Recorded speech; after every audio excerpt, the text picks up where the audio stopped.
Hello, what is going on, everybody? It is Master of TDS, and I am joined by my lovely wife, Riding Raven. And we're back for another episode of Psycho-Synopsis. Yay! The segment where we summarize all the Psycho for you, because reasons. Yeah. That, and also, maybe because we're gluttons for punishment, I don't know, it's better than living in the real world, who knows? Yeah. Anyways, we have a bunch to cover today, so without further ado, we're going to jump straight in. And we shall begin with a live-action Lion King prequel. Okay, so can I just be the first to say, Disney, come up with original ideas, or find people who can. Stop making everything live action. It's annoying. And you already had a Lion King prequel. It was called Lion King 2, and it's also technically 1.5. I think they're making it based on Lion King 2. It's supposed to be about Scar, from what I read. I mean, I'm pretty sure Lion King 2 literally featured Scar's biological mother as the main antagonist. I really don't care. Me neither. I never actually saw it. 1.5 was enjoyable, but... I saw 1. I used to watch it over and over and over again when I was younger, because I liked it so much. I saw the Broadway with the original cast. That was amazing. Come on, Disney, end our suffering. They can't. They're the gluttons for punishment. Well, they must be gluttonous for something, and I don't know if it's money because they don't seem to be getting a lot of it. Yeah, they're just starving themselves of it. But yet they keep doing it, so I don't know. It's the classic Dunning-Kruger effect, basically meaning that they're so incompetent that they actually think they're doing well. Yep. At this point, are we really surprised, though? No. They just get to this point where they just need to keep recycling ideas because they don't have any new ones. And it's getting to the point where it's ridiculous, and I'm just tired of looking at it, honestly. As a writer, I can attest that it is very hard to find creative ideas these days. But if you look around at places that aren't the giant corporations, you will find them. Just, you better not steal them. Well, that's what they do. They either steal ideas or reboot something and make it live action or something where nobody asks for it. True. And it's like, I'm sorry, these movies aren't doing very well because nobody wants them. Nope. I'm sure that some of them are good and some of them fill in certain plot holes. I've heard of certain things about them. But honestly, like, I don't care. I'm not going to go to the theaters to see The Lion King prequel in live action. I don't care. All I know is that nobody asked, nobody wanted, and Disney is officially out of ideas. But we knew that already. Yes. The only live-action Lion King that I will accept as true live-action is the Broadway, which is amazing. Yeah, you mentioned that. And again, I haven't seen the Broadway, so I'll take my wife's word for it. It gets to this point where it's expected. I'm just expecting this. Now, I would really love to see a live-action version of Treasure Planet. Or Atlantis. The Lost Empire. I would love to see those. Yes, those would be amazing. But no, give us live-action Lilo and Stitch instead, because that's not nightmare fuel. I have heard the rumor that there will be a live action of The Black Cauldron. So long as they don't destroy that, I'll be okay. They'll destroy it. It's Disney. Oh yeah, they will totally make the Horned King a wimp. It's current-day Disney. They'll make it the Horned Queen. Ooh, please no, the Horned King is amazing. You must not touch him! Because they feel like it. Good kitty. Eat the mouse. Anyway, enough of that rant. We move on to more crazy, bad Disney news. Kathleen Kennedy. So, I'll be back with contracts. But yeah, so there's rumors going around that Kathleen Kennedy's contract is going to be renewed. Show of hands, anybody surprised by this? No. Nope. I mean, there have been people who have said there's a civil war in Lucasfilm. I never believed that. Do I believe that there are conflicting views of things? Yes. Definitely. But no civil war doesn't exist. And this would not surprise me if it was true. Yeah, same. All it means is we have nice, terrible Star Wars to look forward to, and then they'll continue to call us names, and we'll play bingo. Yep.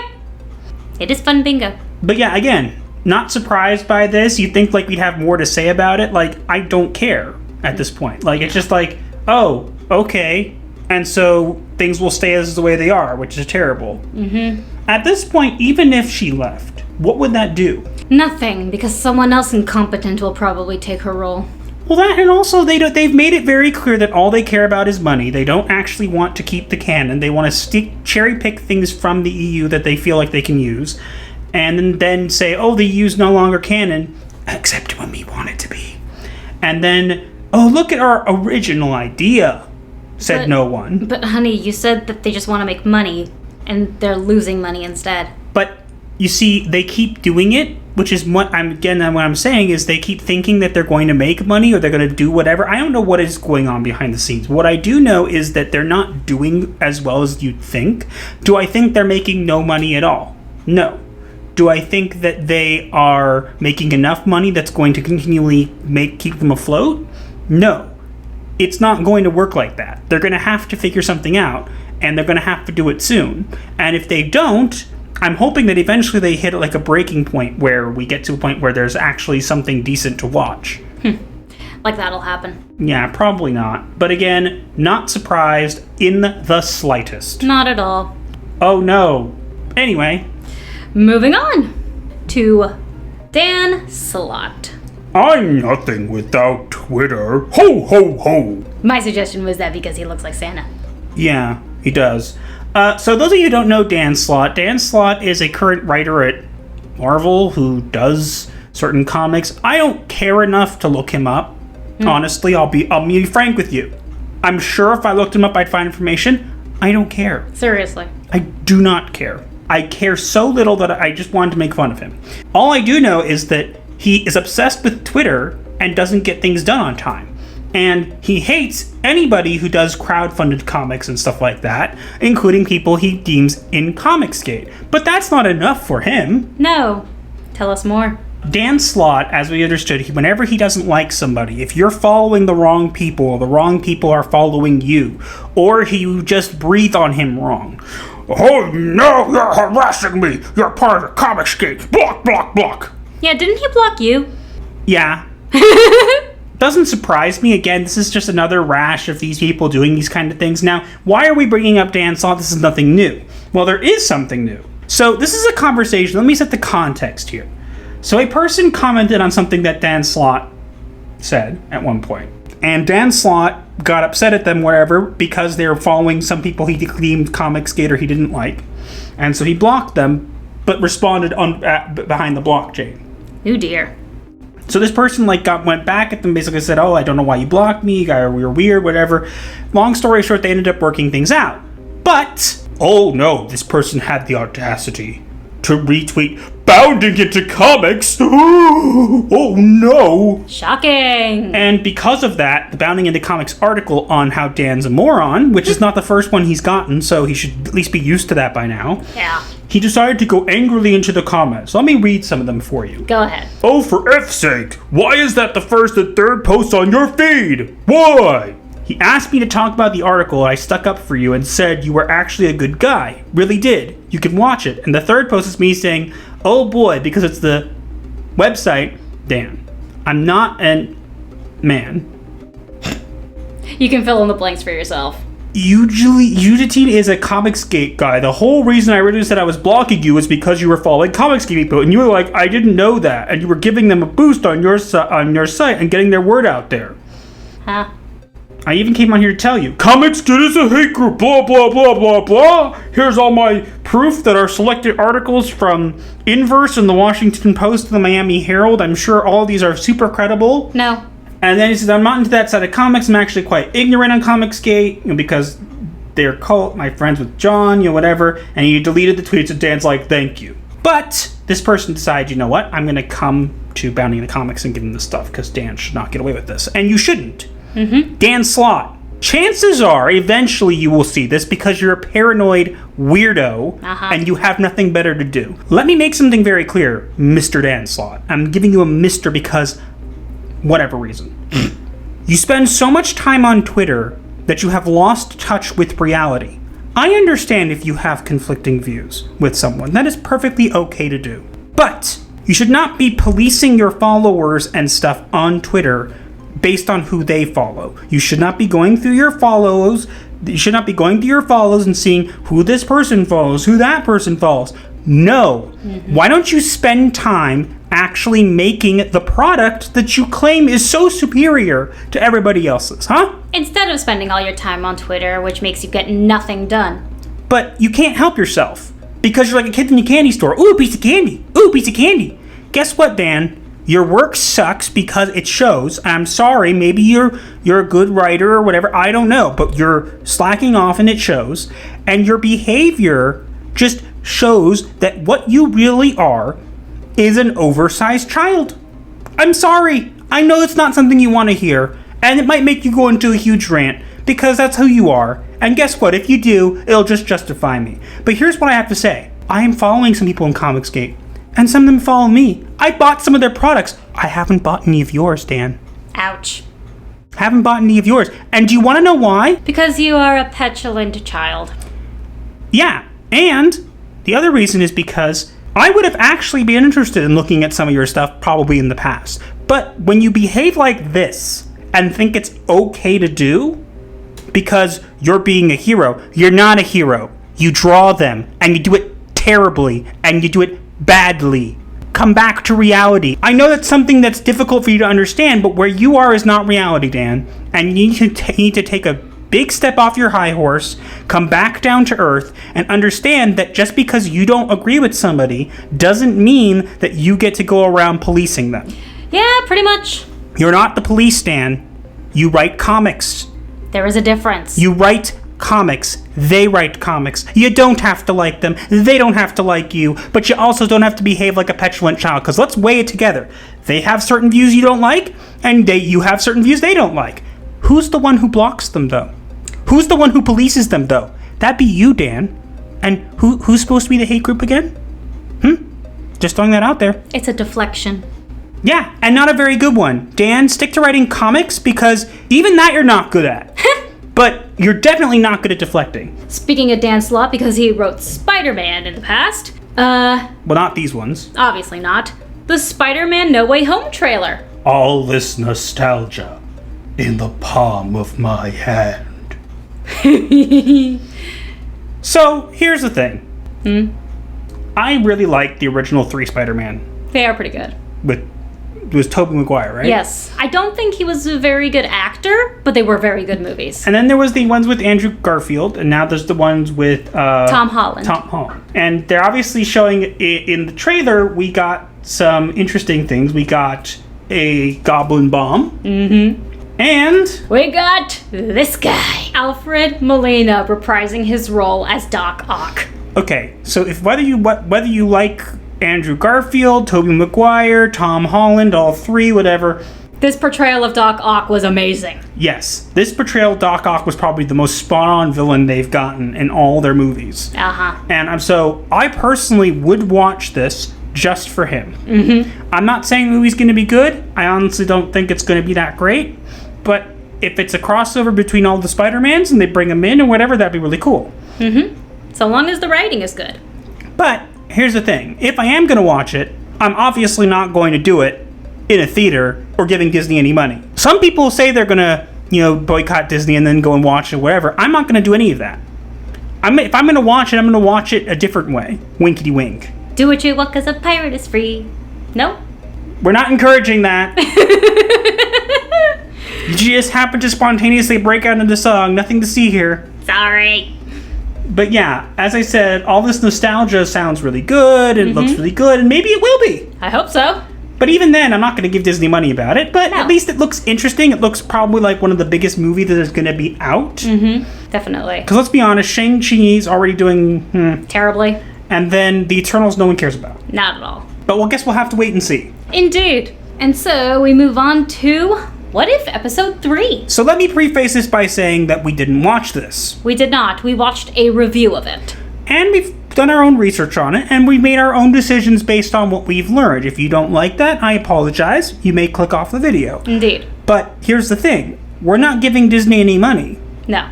So we're not going to go watch it and talk about it knowing everything. What we are going to say is this one sounded like a better premise. It was what if the Earth's mightiest heroes were all dead, and it was how eventually turns out at the end it was an elderly Hank Pym getting angry at Hope Van Dyne from dying, and angry that his daughter, who in this episode's universe was an agent of S.H.I.E.L.D., died in the line of duty. Yeah, and so killed all the heroes. It was interesting sounding premise. It was actually, according to what we watched and we've looked at, it looks decent. And apparently was well written because there was no politics in it. But here's the thing. If it show, and then of course at the end there's Captain Marvel because they had to insert that in. Obviously. But if you guys can do this and it's competent writing, and this was actually pretty good. It was decent. Why can't you do it for the rest? Because they have to insert the politics. Exactly. Stop inserting politics, get a move on, do something else with your life and stop. It's just like, at this point, you can write this stuff. There are people there who can make decent content. Yes. Yet you choose to make terrible ones. Probably because they don't have much of a choice, but here they seem to be rebelling. What if competent writing? It does exist, even in places where you think it doesn't. What if bankruptcy? All you have to do is take out the politics and voila! Sorry, let me rephrase that. What if creative bankruptcy? Better. Question mark? But seriously, just take out the politics and it makes it so much better. And here's the thing, you want to put politics into it, you're more than welcome to do so, but you can do it in a way that flows with the story. If you build a story around politics, it falls apart because you had no substance. Yeah. That's how it works. No one's saying you can't put politics in it. I'd rather you not, but there are ways of putting politics into movies, which have been shown multiple times through different movies and TV shows and whatever, that can be done well. Yes, it can. And my wife as a writer can attest to this. You Yes. can put your own politics and even your own opinions into your writing in a way that works with the narrative. Exactly. But the problem is that it's no longer done well and it's just done. Well, no, it's if they inject it into a narrative that didn't have it to begin with, it That seems too. bloated. Yeah, that too. And if they build a narrative around being diverse and inclusive, it falls apart because there was never any substance to it. Yeah. That's just Because how it is. You can't have a plot being just, oh, this character is this character is blah. No. That's not even how you make a character likable. You have to have actual story, But they don't know how to do that anymore. apparently. And it's unfortunate. Unfortunate, but Oh well. with Disney and Marvel these days, are we surprised? No. And we move on to our next topic. The Matrix. So, there's some news about the Matrix, the fourth Matrix coming out, Matrix Resurrection, I believe it was called. There was a trailer released at a con or whatever, or something that someone got to see. And basically, long story short, it's supposed to make it like, kind of like, as Morpheus says, what if I told you the sequel might actually be good? We read the given synopsis, and it's apparently Neo is back in the Matrix, and has no memory of the real world, no memory of the previous 3 movies, I think. Well, no, he has, but he's being drugged, he's going to therapy for it, whatever. It sounds interesting. It's an interesting premise. There wasn't a lot of information, and again, we're not confirming or denying that this is 100% what they was, but apparently what it was it's supposed to be like Neo's taking blue pills. Yeah, a psychiatrist in the Matrix is prescribing him 2 blue pills a day to keep him in the false reality. And he bumps into Trinity, and he doesn't recognize her because they don't remember each other, and it sounds like an interesting premise. It really does.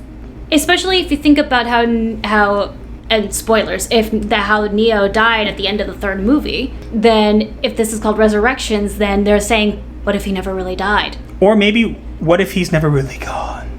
No, I was making a joke about the Rise of Skywalker. No one's ever really gone.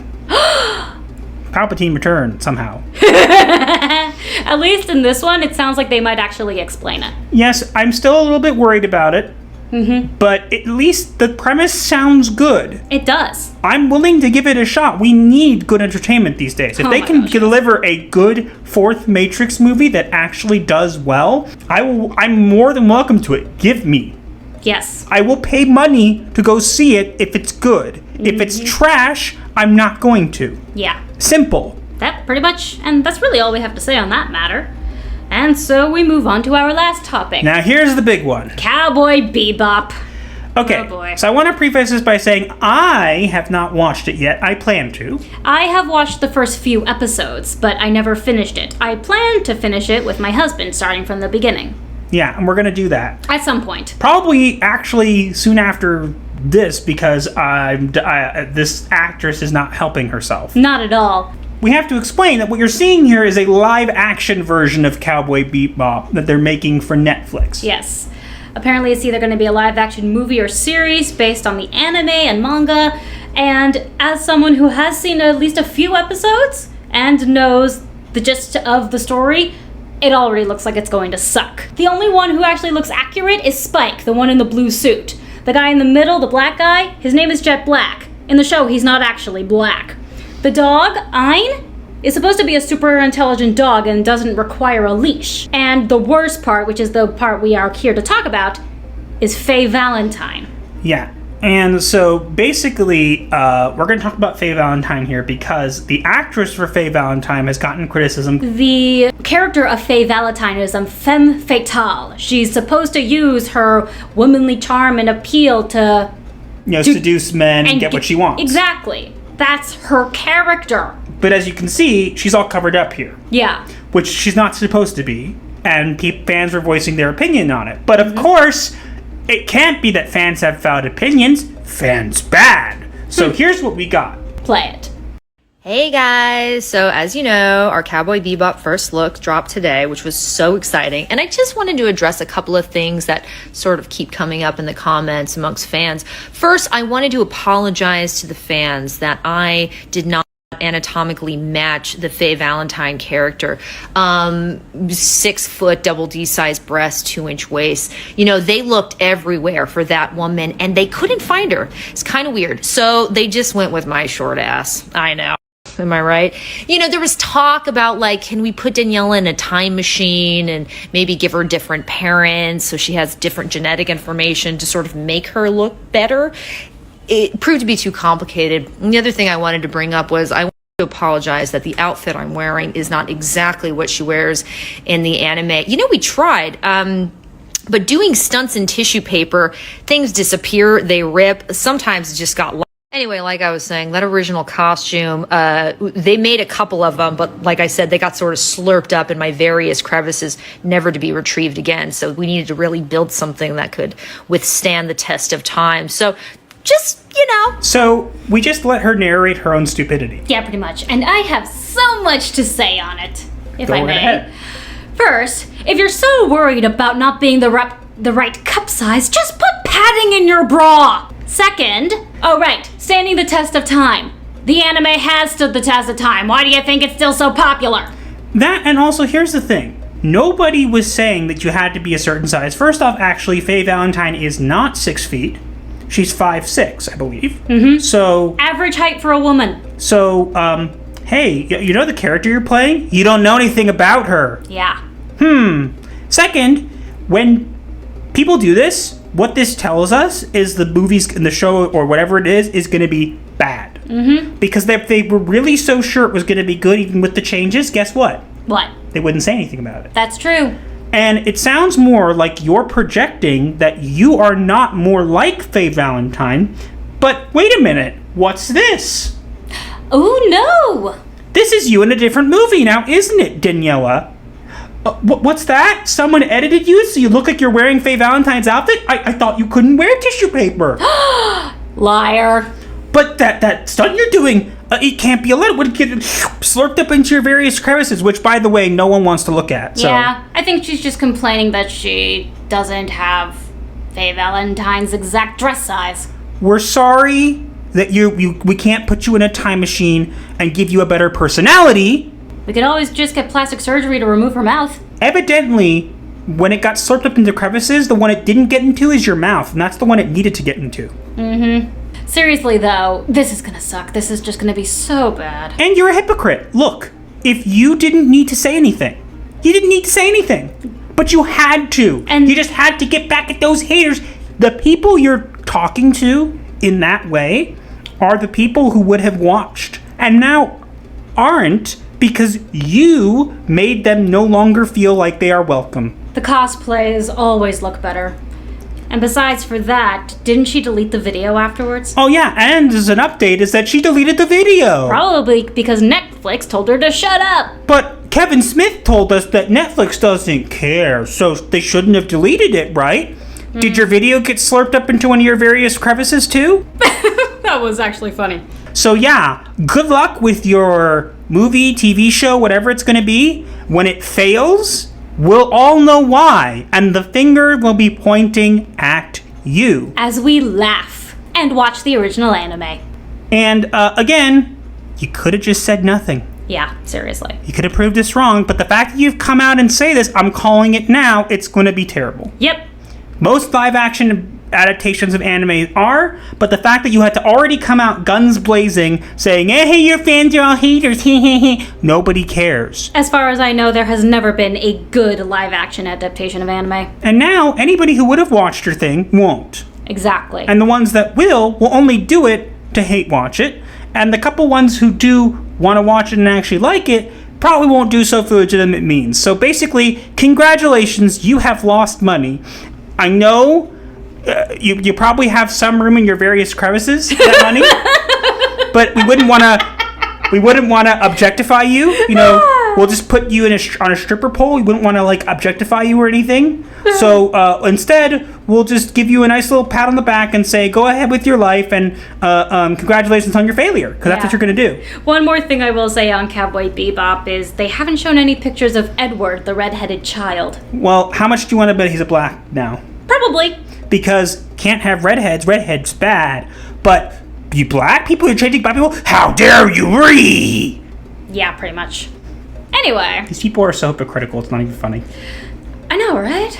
Anyway, we move on to our final discussion, the diagnosis of the week. And we have an interesting diagnosis for you here today.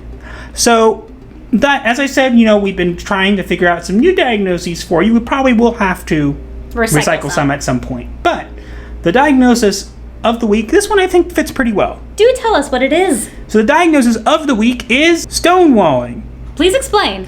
So stonewalling is the act of refusing to communicate, stalling, or evading, especially to avoid revealing embarrassing information, blah, blah, blah. Basically put, it's a method of cutting off communication and refusing to listen. Renewing Kathleen Kennedy's contract when fans all tell you that you don't like her. Making a video telling fans they're terrible about how you don't like your clothes and you don't look like the character. Again. And then you shut it off, you close off, you won't listen to anybody who has a contrary opinion to you. You make up whatever you want so you can play the little victim. And then guess what? In the end, stonewalling only hurts you, because guess what? When you throw stones, they usually come back to haunt you. Ouch.